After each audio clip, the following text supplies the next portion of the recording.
జరీబ్ land, తర్వాత గ్రామ కంటాలు, ఇవి రెండింటినీ కూడా పకడ్బందీగా మొత్తం 10 సెంట్లు పైన ఎవరికైతే గ్రామ కంటాలు ఇచ్చారో వారి జరీబు.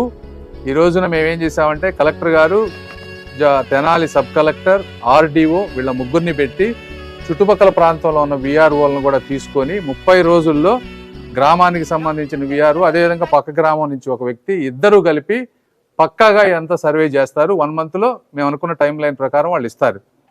ఇచ్చిన తర్వాత దాని ప్రకారం ఆ రెండింటిని ఎవరైతే ఇంతకు ముందు ఎలిజిబుల్గా కాకుండా వాళ్ళకి ఎలా చేశారో తప్పనిసరిగా గ్రామ కంటాల్లో వాళ్ళు వెనక్కి తీసుకుంటాం. అది తీసుకుంటేనే మాకు సమస్య సాల్వ్ అవుతుంది.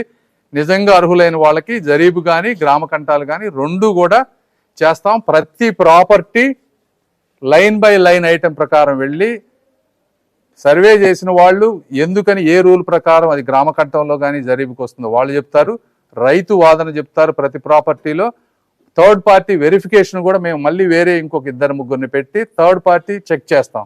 ఇవన్నీ చేసి పబ్లిక్గా ఇది మొత్తం ఇన్ఫర్మేషన్ డిస్ప్లే చేస్తాం. కాబట్టి ఇందులో ఎక్కడా కూడా అవినీతికి కానీ ఇంకో దానికి అయ్యేటువంటి ఆస్కారం లేదు. దీంతో ఆ ప్రాబ్లమ్స్ అన్ని సాల్వ్ అవుతాయి.